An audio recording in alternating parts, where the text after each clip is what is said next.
Dans le cadre de l'exercice militaire Flintlock 2016, le commandant de la zone 2 de Saint-Louis a visité quelques sites d'entraînement. Des commandos de marine sénégalais et des soldats américains ont effectué ensemble des manœuvres simulant une guerre urbaine. Après plusieurs heures d'intervention, l'ennemi a été maîtrisé. La partie américaine a salué le professionnalisme des soldats sénégalais. Oumar Diaw. Un Hercule C-130 et ses 40 mètres d'envergure sur le tarmac de l'aéroport de Saint-Louis. Cet aéronef de transport de troupes est typique de l'US Air Force en opération. Les Américains ne sont pas loin avec le commandement de la zone. Ils discutent de stratégie dans le cadre de l'opération Flintlock 2016, la lutte contre le terrorisme et la cible. Nous sommes ici sur la côte sénégalaise, mais aussi sur les bords du fleuve Sénégal. Nous utilisons ce fleuve et la partie côtière pour des opérations d'entraînement contre le terrorisme.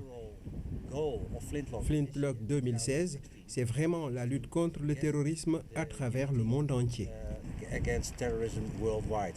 À bord de vedettes rapides pouvant transporter chacune une dizaine d'hommes armés, les commandos de marine sénégalais vont effectuer un débarquement.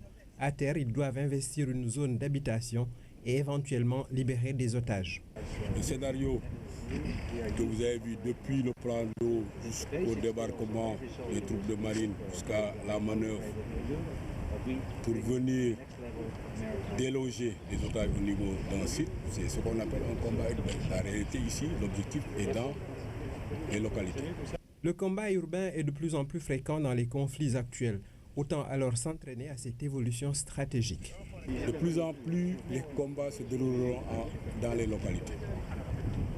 C'est pourquoi ONACSA est mis dans toutes les écoles actuellement pour redimensionner, donner une autre valeur à l'instruction sur le combat urbain.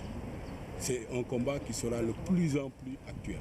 La partie américaine est très satisfaite du comportement des troupes sénégalaises lors de cet exercice.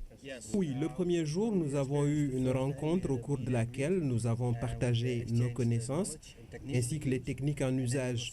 Beaucoup d'entre elles avaient des similitudes. Les soldats sont très motivés. S'entraîner avec les armées de grands pays relève le niveau de compétence de nos soldats. Pour la troisième fois après 2005 et 2011, les Yambars participent à l'opération Flintlock. Ces manœuvres vont s'achever le 29 février et couvrent les régions de Thiès, Saint-Louis et Tambacounda pour 3 semaines.